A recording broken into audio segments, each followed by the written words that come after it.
Hola, soy Carlos Hostos, narrador gráfico desde hace mucho tiempo. Un saludo a Multiversos NGM. Carlos, muchas gracias por esta entrevista. Ya en este lugar japonés dentro de la Ciudad de México, muy característico para muchos Sí. y además una entrevista que he esperado también con mucho tiempo, pero no se habían dado las circunstancias para que pudiéramos coincidir, y pues agradezco que ahorita se haya dado esta oportunidad. Pues platícanos para empezar cómo fue que empezó tu... Platícanos para empezar cómo empezó, ¿no? Perdón. Platícanos cómo inició tu gusto por los cómics, por la narrativa gráfica, y primero como aficionado y después cómo diste el salto cuántico a dedicarte a ellos. Bueno, pues yo creo que como todos de niño comprábamos los cómics, los cuentitos de desde entonces, los cuentos de superhéroes, de Tarzán, de todo eso. Eh, Cuando llegué a la época de la prepa, ya era mal visto que un joven preparatoriano siguiera comprando cuentitos. Y coincidió con que desaparecieron muchas de las publicaciones. Si no mal recuerdo, solo quedó El Hombre Araña. Y todo lo demás ya valió. Entonces se dio esas circunstancias y ya dejé de interesarme en el asunto y me fui a otras cosas. Eh, pero a principios de los años 90, ya que estaba yo en la facultad de... Bueno, ahora se llama FAD, antes era ENAP, Escuela Nacional de Artes Plásticas. Llegó un compañero con una revista heavy metal, con una historieta que se llamaba Slain, dibujada por Simon Bisley. Eso fue lo que a mí me fascinó. Dije, ¿se puede hacer esto en historieta? Yo no podía creerlo. Si no lo conocen, se lo recomiendo ampliamente. Ya hay un montón de reediciones. Slain, dibujado por Simon Bisley. Eso fue el detonante que dijo, yo quiero dedicarme a hacer esto, ¿no? Porque antes, pues, como lector veía los superhéroes, de niño dibujaba superhéroes y todo eso, pero ya verlo como una alternativa de vida fue gracias a Slain de Simon Bisley. ¿Tú ya dibujabas? ¿Ya sabías que podías alcanzar esos niveles que tanto te impactaron o para allá ibas? Híjole, alcanzar esos niveles se me hace imposible y todavía se me hace imposible. Pero sí, dibujaba yo desde niño. Siempre mis cuadernos de lo que sea estaban llenos de dibujos. De niño hacía historietas con personajes inventados por mí, pero nada serio, ¿no? Era como un juego, un divertimento. Copiaba mucho, me gustaba Mazinger Z, pero el Mazinger Z rojo, que no sé quién lo recuerde, era una versión española de Mazinger Z, pero rojo. Y un cómic, ahora lo veo bastante malito, pero en esa época me fascinaba. Copiaba Mazinger Z, copiaba superhéroes, inventaba algunos superhéroes, pero como juego. Hasta que ya en la ENAP pasó eso, y no solo a mí, sino a varios compañeros, nos dio la idea de decir, caray, pues yo quiero hacer algo como esto, ¿no? No sabía yo que ya se estaba dando esa semilla. De la ENAP surgieron algunos de los compañeros que estaban un año más arriba que yo, que después formaron el Taller del Perro. Algunos estaban ahí. Y decidimos hacer nuestra tesis de titulación con el tema del cómic. Así empezó. Lo hicieron todo el grupo con el que mencionabas y te fueron siguiendo en ese No, aspecto, eran ¿o tú compañeros, desarrollaste eran tú? unos compañeros de ahí de grupo. Pero no hicieron un colectivo así como el del taller del perro para de ahí hacer sus De propias ahí publicaciones. surgió la caneca. Era nuestro trabajo de tesis con el compañero Octavio Romero y la compañera Tania Pasos y varios demás ahí que pues, dibujaban muy bien y dijimos, pues vamos a hacer una revista, ¿por qué no? Y se daban las condiciones, ¿no? Primero, el boom del cómic fue por la muerte de Superman. Yo digo que fue por una muerte y un nacimiento. Porque murió Superman y se hizo todo un escándalo, muchos voltearon a ver los cómics. Pero el nacimiento de Image, eso fue lo que más nos impactó. Porque no sé si sepan cómo estuvo el asunto, pero Marvel tenía unas ventas increíbles gracias a unos dibujantes megatalentosos. Y de repente esos dibujantes dijeron, bueno, Marvel está haciéndose multimillonaria con nuestros trabajos y a nosotros nos tocan puras migajas. Exigieron mejores condiciones laborales y la Marvel dijo no. Entonces dijeron, no, pues todos nos vamos. Y hubo una desbandada. Todos los mejores dibujantes se salieron y formaron Image, que era el sueño dorado que teníamos. O sea, un grupo de dibujantes forma una editorial donde puede publicar sus trabajos sin que nadie se los censure y las ganancias van a ser para ellos. Eso fue lo que nos impulsó. Yo recuerdo haberlos visto en una conque, creo que de las primeras que hubo en el Poliforum Cultural Siqueiros, y ahí vi la caneca. Caneca. De haber sabido, y mira cuántos años después nos encontramos aquí en esta entrevista. Sí, ¿Cuál era la característica de la caneca? ¿Cuáles eran las historias que hacía? Nuestro objetivo era hacer puro cómic mexicano. Que no hubiera estilo manga, que no hubiera estilo tan superhéroe, sino buscar nuestro propio estilo. Como una identidad propia del autor mexicano. Identidad propia. Y puro cómic mexicano, que era a diferencia del Gallito Comics, que en esa época éramos rivales y nos odiábamos. Ahora ya nos llevamos muy bien, ¿no? Ya maduramos. Pero no entendíamos en estos por qué tenían que publicar tanto extranjero. Ahora lo comprendo, que si no traían material extranjero no podían mantener la revista, ¿no? Y el editor Víctor del Real sabía su negocio, a diferencia de nosotros, que éramos unos jóvenes idealistas que pensábamos, wow, vamos a hacer nuestra revista y nos vamos a ser famosos. Ahora, estaban las condiciones, no es que fuéramos tan ingenuos. En la primer conque que fuimos, ya como con una revista publicada, vendimos alrededor de 800 revistas en una convención, en 3 días de convención. A la siguiente que fuimos fue la Rocapoca, que es un nombre muy gracioso, y solo vendimos como 300. Y estábamos deprimidos porque solo habíamos vendido 300 revistas, ¿no? Imagínate vender 300 ejemplares en una sola convención. Lo compara con el contexto actual y pues sí. Pues ahora que se venderán 10, 20, no sé, ¿no? Sí, entonces había motivos, había esperanzas de que se hiciera realmente un boom del cómic. Las convenciones nos daban nuestros espacios, teníamos grupos de fans que les gustaban nuestras historias y pues se vendía bien, pero el problema siempre fue la distribución fuera de convenciones. A pesar de que ya había algunas tiendas como Comics S.A., Fantástico, que en ese entonces se llamaba Comic Castle, sí. Mantícora Comics, recuerdo, pero empezaban también algunas tiendas. De hecho, Comics S.A. fue nuestro cuartel general. Le damos las gracias a Carlos Troni y a Gustavo Martínez, que nos aceptaba, tenía ahí su mesa y un día a la semana nos reuníamos ahí. De hecho, ahí tenían su pizarrón de anuncios. Y ahí puse por primera vez que estábamos buscando gente para hacer colaboradores para... antes de que hicieran la caneca. Antes, ahí surgió. Y llegaron muchos. Tengo una lista como de 50. Wow. Una cosa así. ¿Todavía algunos de ellos se mantienen vigentes? Sí. Alfredo Bedoya, José Luis Pescador, otros más. Ontiveros, creo que está trabajando para un cómic gringo. Y así. Ajá, pero había mucho talento, mucho,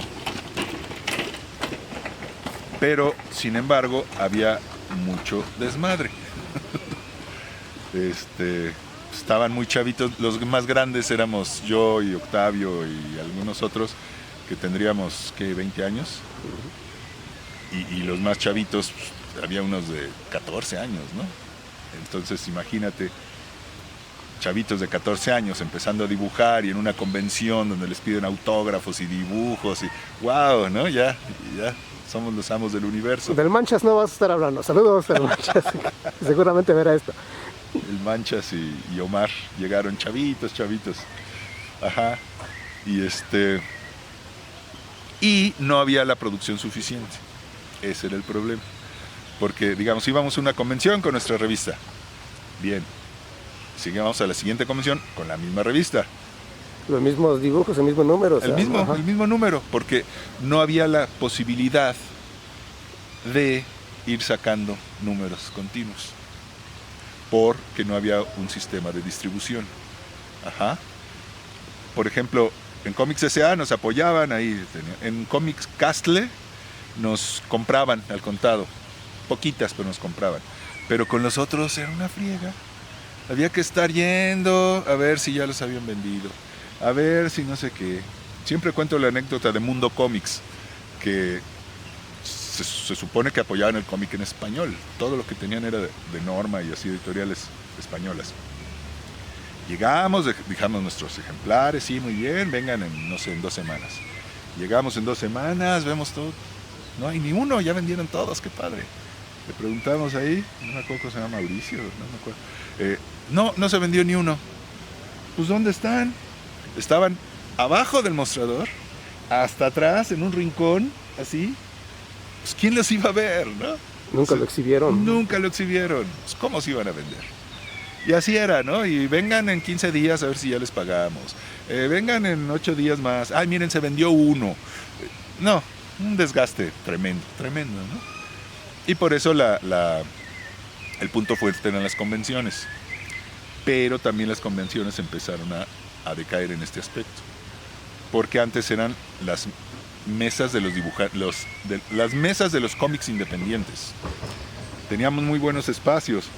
De hecho, nosotros nos esmerábamos en hacer unas decoraciones espectaculares para que la gente, pues, llamar la atención, ¿no? Que vieran. Pero lo que eran los espacios de los cómics independientes empezaron a transformarse en las mesas de dibujantes. Entonces el dibujante sabía que dibujando Gokus iba a ganar muchísimo más y con mucho menos esfuerzo que pensando un personaje, pensando una historia, escribiendo un guión, haciendo los dibujos, la bronca de ir a imprimir, que entonces no había impresión bajo demanda como ahorita. Si querías imprimir era offset o fotocopias. Y hacer todo ese trabajo para unos personajes que apenas se van a dar a conocer, que el público no sabe qué onda, pues mejor se sentaban y dibujaban Gokus o Sailor Moons. Y les iba mucho mejor. Y así empezó la decadencia. ¿Y hasta la fecha? Y hasta la fecha. Ajá. Así empezó la decadencia en las convenciones. Ahí acabó la edad dorada. Y regresando un poquito a la caneca, ¿de dónde sale el nombre, la caneca? La caneca es el nombre de la muerte, que es en la novela de Pito Pérez, es su novia. Trae un esqueleto, como ninguna mujer le hizo caso y todo así, entonces dice que es su novia. Trae un esqueleto y se llama la caneca. De ahí salió el nombre. Y nuestro símbolo era una calavera roja. ¿Y ustedes se sintieron identificados o en esa búsqueda de esta identidad que me comentabas? Sí, la búsqueda de la identidad mexicana. Inspirado mucho en José Guadalupe Posada, en todo eso. Ese era el motivo. Y además que la muerte siempre ha sido un símbolo de identidad de México. O sea, por ejemplo, los mexicas tenían llenos de calaveras. Los Zompantlis y Mictlantecutli. La diosa de la vida tenía rostro de calavera, ¿no? Luego, el Día de Muertos en México, que contrario a lo que muchos hispanistas dicen, no es tradición española. Porque aquí en México, ya desde la época colonial, los españoles peninsulares que llegaban se escandalizaban de la forma en que en Nueva España se celebraba el Día de Muertos. Es famosísimo el libro La portentosa vida de la muerte, que es antepasada de todo eso, que es la primera publicación en el mundo donde se hace burla de la muerte. Se le presenta como un personaje que se enamora y sufre y llora y se enferma y todo eso. Y fue prohibida por la Inquisición española, porque eso era un sacrilegio. Entonces el mexicano está muy arraigado con eso, la representación chusca de la muerte. Somos muy mortíferos. Muy mortíferos. Y por eso elegimos nuestro símbolo de la caneca.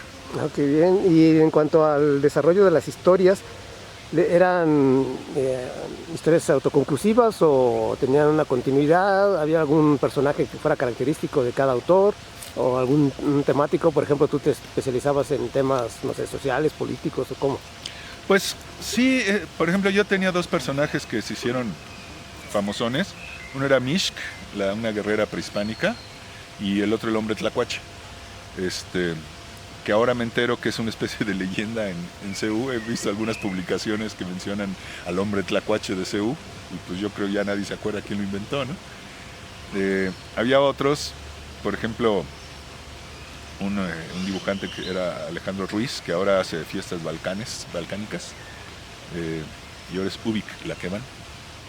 Tenía un personajazo que se llama Pancho Ramírez, que ahorita sería un mega exitazo, porque era un mexicanote así, antes de Machete.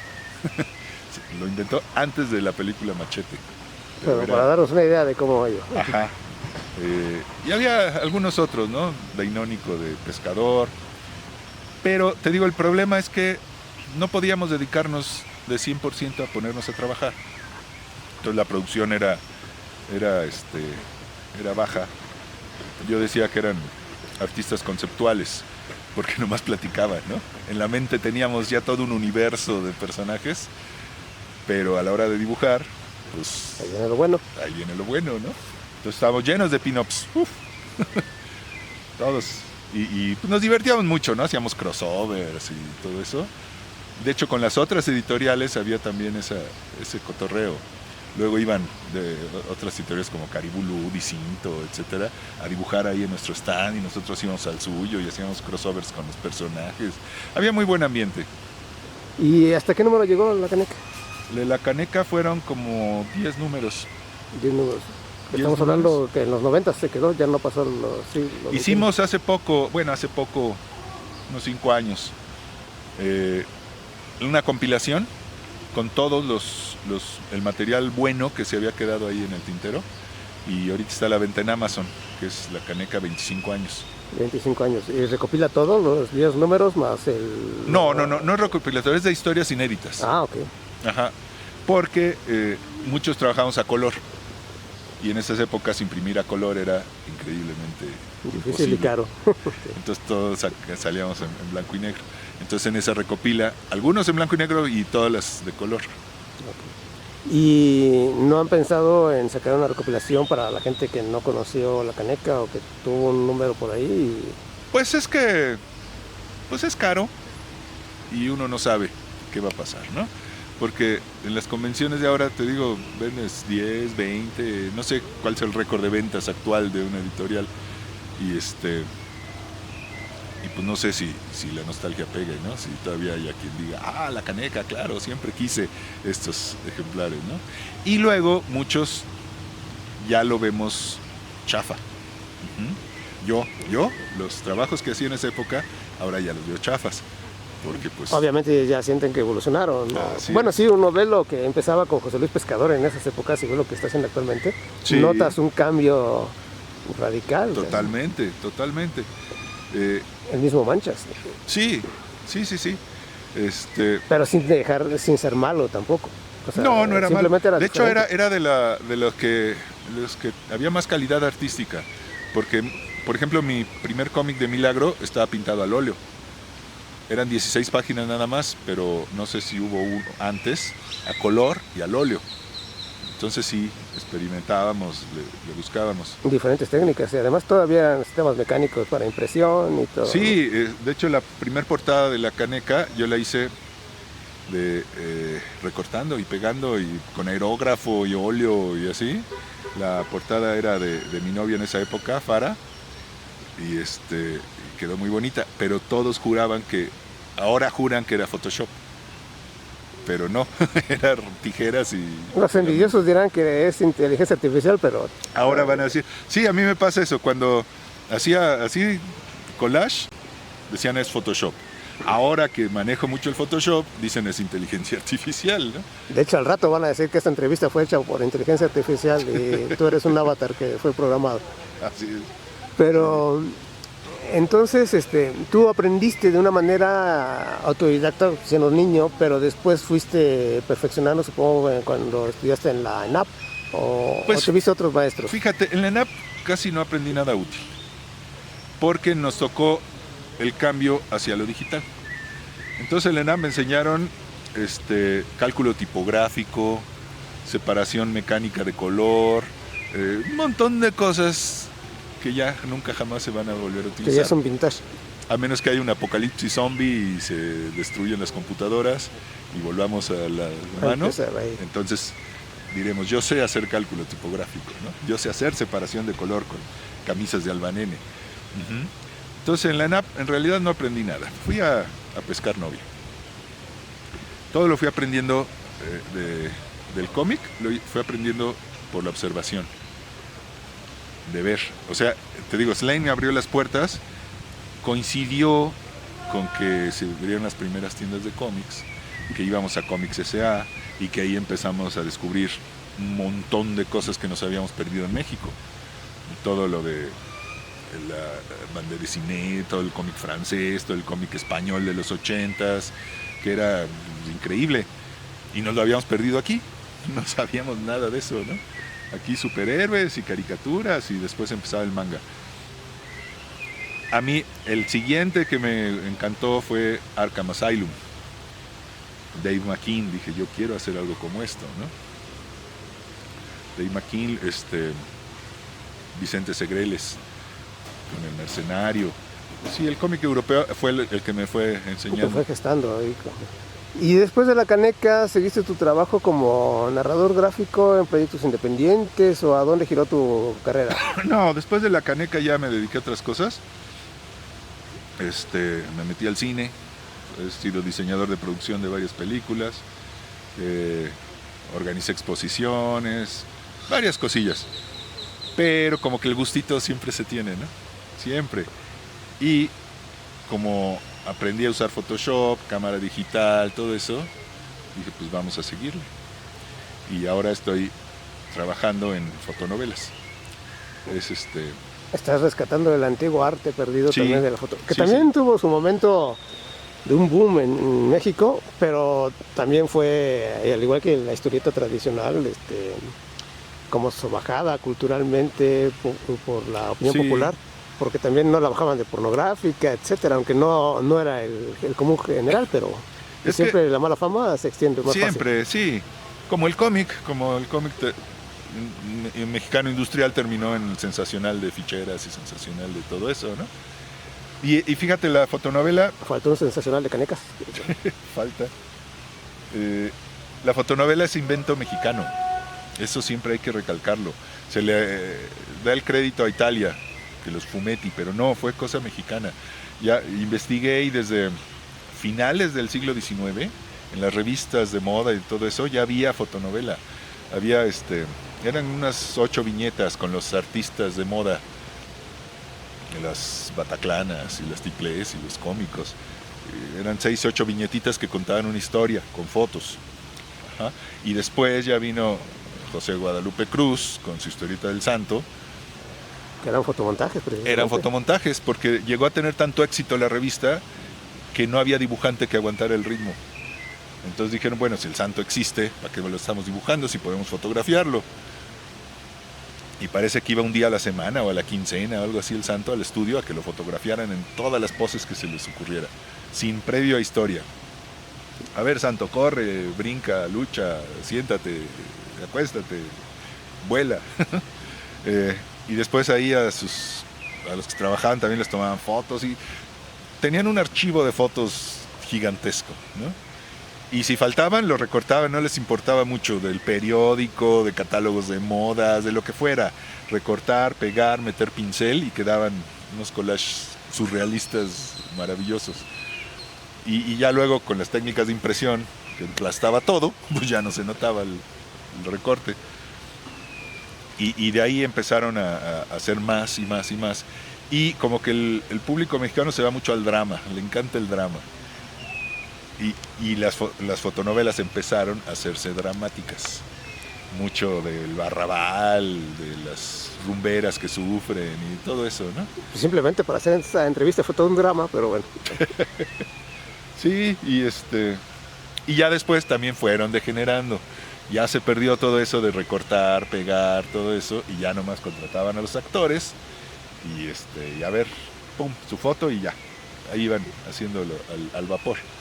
Pero había muchos géneros, desde nota roja, romance, pornografía, muchos géneros y muchos actores de primer nivel trabajaban en fotonovelas. Era de hecho su medio de vida, porque podían hacer varias fotonovelas seguidas, y en cambio hasta que los llamaban a hacer una película o una telenovela, pues podían sentarse muchos meses, ¿no? En cambio las fotonovelas era fuente de ingresos rápida.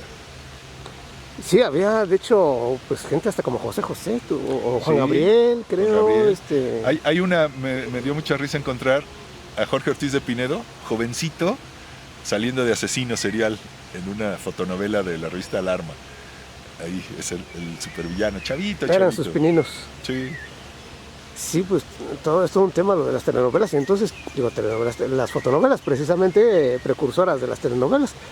Y, ¿Y cuál es tu propuesta entonces con retomar las fotonovelas o fotocómics también podríamos decirle actualmente, ¿no? No Ajá. necesariamente tendrían que ser novelas. Sí. Pues mira, todo empezó porque como estaba yo trabajando en el cine, conocí gente de cine y al mismo tiempo estaba trabajando en una serie de cartas de juego, como ¿cómo se llamaba?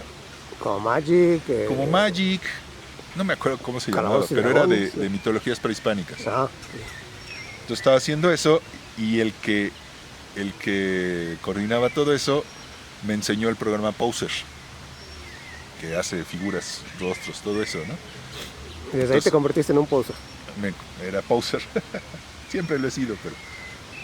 Entonces dije, pues esto sirve para cómics, o sea, no necesitas estar dibujando todas las viñetas cuando ahí ya puedes poner a la figura, la acomodas y ya como que le sacas su foto y ya después con Photoshop la retocas todo lo necesario, ¿no? Y empecé a hacer cómics en Poser. Experimentos, ¿no? Nada serio. Pero luego no me gustaban las figuras, estaban falsas, ¿no? Se veían en computadora. Y entonces como conocí a algunos amigos actores, dije, a ver, pues empieza a posar. Y les cambiaba los rostros. Entonces, por ejemplo, una amiga que posara, saludos Rina MX, era mi modelo favorita, podía tomarle 1000 fotos a ella y le cambiaba el rostro y le ponía uno de poser y ya eran personajes diferentes. Entonces yo estaba fascinado con eso, el trabajo mucho más rápido, porque siempre me ha gustado el hiperrealismo. Entonces imagínate, trazar, dibujar dibujar en la viñeta, acomodarle, después pintar cada viñetita en óleo, Tardaría toda la vida. En cambio aquí era mucho más rápido, con Poser, Photoshop y fotografía digital. Pero el destino quiso que conociera a Clarisa Rendón, una actriz que ha ganado Ariel, y dijo, pues te ayudo. Entonces mi historia necesitaba una monja malvada y la vestí de monja malvada, pero entonces me entró el conflicto porque mis demás personajes tenían rostros en poser y ella la solución era cambiarle su rostro por uno de poser, pero entonces perdía toda su expresividad de gran actriz. Pero si la ponía así tal cual, su foto real, chocaba con los demás personajes, que por más que les trabajabas, seguían viendo hechos en computadora. Te estoy hablando de hace como 15 años. Y ahora con inteligencia artificial, pues ya lo haces en 3 segundos, ¿no? incluso con Photoshop todavía lo podías hacer en las últimas versiones. Sí, pero se seguía viendo artificial. O sea, si lo comparabas, sí se seguía viendo artificial. Pero la suerte me favoreció porque esta actriz Clarisa Rendón estaba empezando su negocio de hacer casting. Y entonces me contactó con un montón de actores y actrices. Y ya pues dije, ya para qué quiero el poser, ya, porque ya tengo a los actores, ¿no? Ya podía vestirlos, ya podía, ya era casi como hacer una película. Conseguía a la protagonista de Milagro, o sea, mi cómic de Milagro de hace muchos años, dije, bueno, vamos a rehacerlo. A mí pensé que de milagro conseguiste. De milagro la conseguí porque fueron al casting, no sé, como 30 chavas. Pero no daban el tipo, fíjate.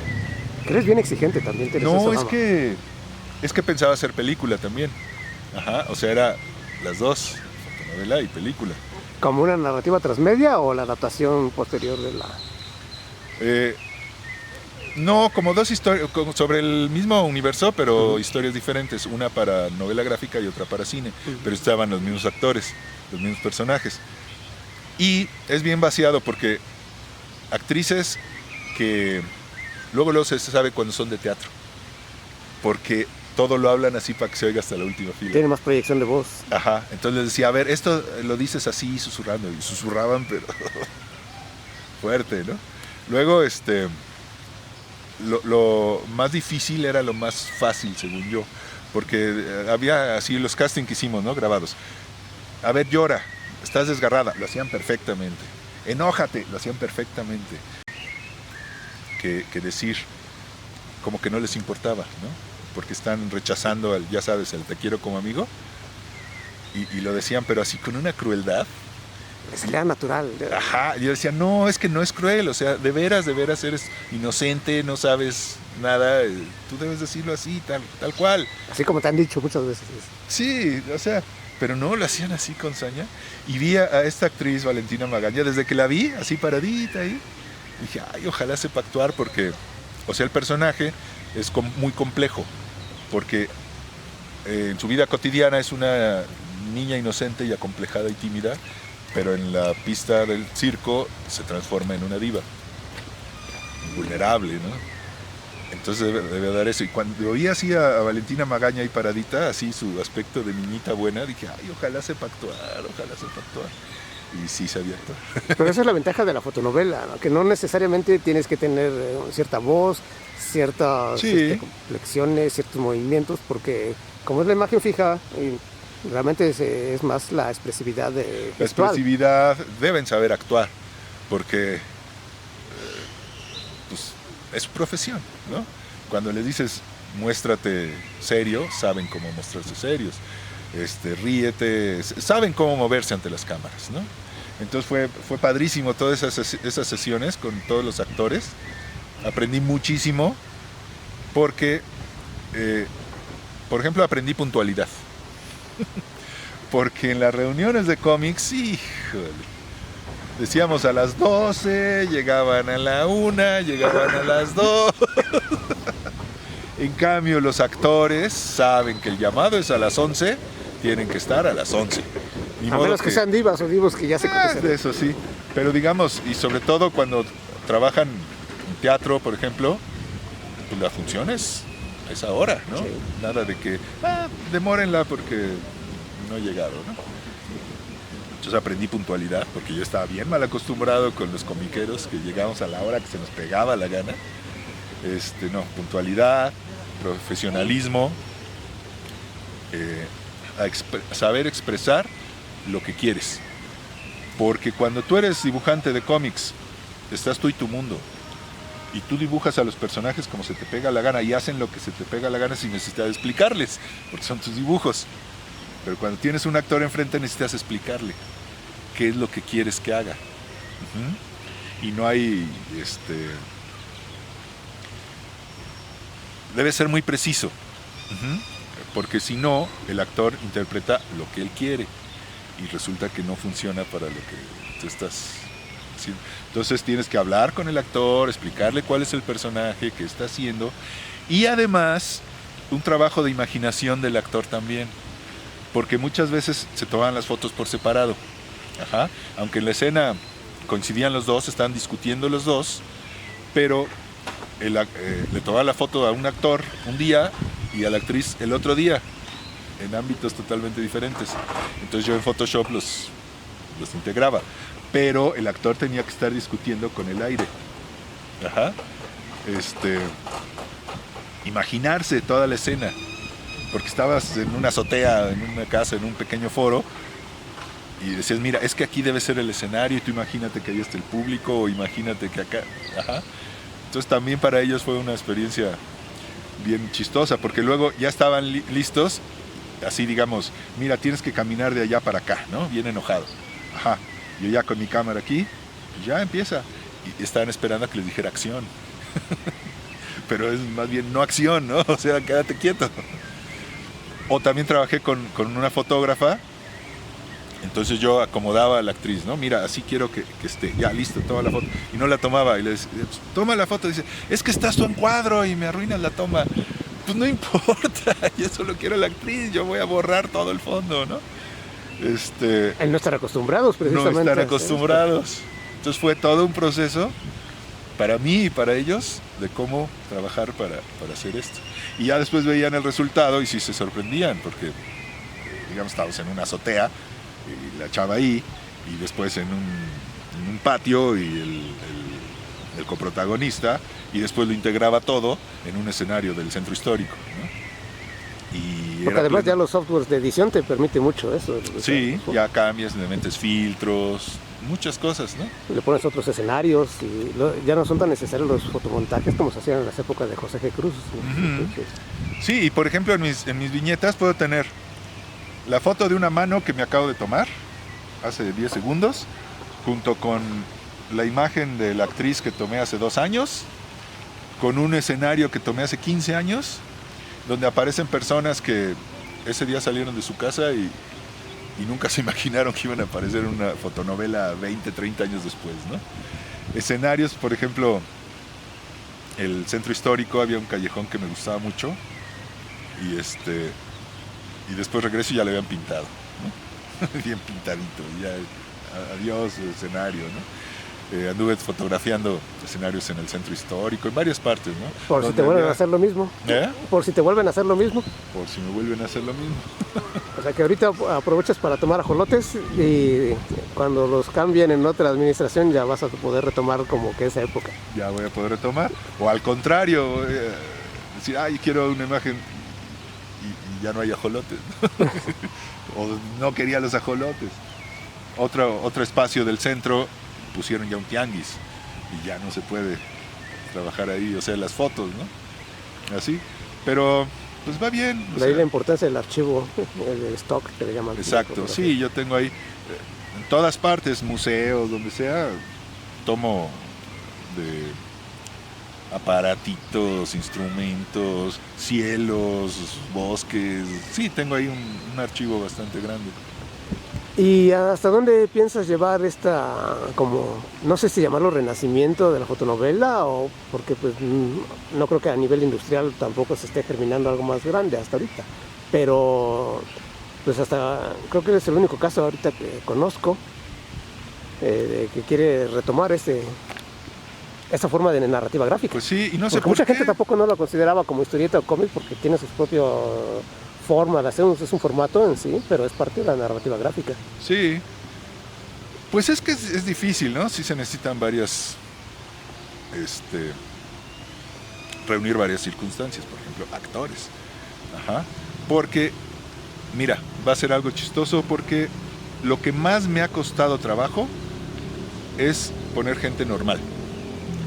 Porque se supone que es un circo, una carpa y lo que sea, y se necesita gente normal. Entre mis conocidos, todos son anormales. O sea, no tengo amigos que se vean como gente normal. Saludos otra vez a todos. Sí, o sea... No digo nombres, pero... Todos tienen un aspecto así, de que dices, este es un friki, es un anormal, está loco, en fin, ¿no?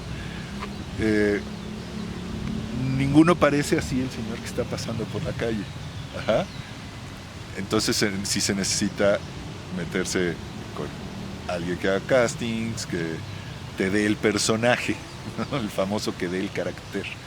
Ajá. Pero además esto puede también subir los presupuestos, ¿no? Si le vas a pagar a algún actor y si son más actores, pues ya también no es lo mismo que dibujarlos. Claro, sube el presupuesto. Ahora... y también la cotización que ya tenga un actor de renombre a alguien que va empezando. La cotización, ¿no? Claro, claro. Pero muchas veces se pueden hacer intercambios. Por ejemplo, los actores necesitan sus books, que se llaman, pues para sus presentaciones, ¿no? Entonces puedes hacer intercambio, tú le haces su book y hacen su participación. Y ahora también hay que planificar bien el trabajo, para que el actor vaya y ya sepa lo que va a hacer y tú ya sabes lo que va a hacer y lo hagan luego. Porque si estás ahí papaloteando y no sabes qué, entonces lo tienes ahí sentado. También tienes que hacer un guión como en un cómic tradicional. Tienes que hacer un guión, tienes que estar perfectamente, hacer un plan de rodaje. En el cine es el plan de rodaje. ¿Qué actor va a trabajar? ¿De qué horas a qué horas? ¿Qué día? Así todo. Cuando es súper necesario una interacción física entre los dos, que se detengan, que se besen, que se golpeen, entonces necesito a los dos ese día. Entonces, todo eso es mucho trabajo previo.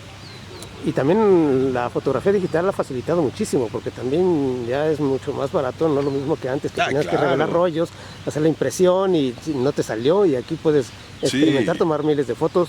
tu rollo de 36 fotos. Ahora en una simple escena tomas 300. 300. La última sesión eran 1000 y pico de fotos de una actriz. Y de ahí seleccionar, casi todas van a la basura, ¿no? Y hasta que encuentres, esta es la que quiero. Sí, Unas cosas por otras. ¿Y de qué va a tratar tu historia? es de circo. Esas son historias de circo, truculentas, misteriosas. Tiene mucho que ver con el tarot, ese misterio aparece. Se supone, el público sabrá quién es el diablo, quién es la muerte, van apareciendo ahí. Un poco como de realismo mágico también. Sí, sí, siempre me ha encantado el realismo mágico. Y ya, de hecho, ¿ya presentaste algunos avances? O Ya. creo que en el Encuentro Multiverso recuerdo haber visto algunos. Ya está el primer número, ya está listo. ¿Va a ser una serie? Sí, de hecho ya tengo terminadas 3 volúmenes. Estoy buscando cómo editarlos porque es que ahora es así como un engaño, como un autoengaño. Porque mandas a hacer en impresión bajo demanda, no sé, 20. Vas a un evento y vendiste los 20. Entonces eres feliz porque acabaste la edición, pero vendiste 20, ¿no? Entonces, ¿qué vas a hacer con las ganancias de 20 ejemplares? Imprimir otros 20, ¿no? O a lo mejor 30. Ajá. Entonces sí se necesita editores, se necesita impresores y distribuidores. Ese es lo que siempre detiene. Uno lo hace siempre por amor al arte, por una necesidad fisiológica, patológica de contar historias.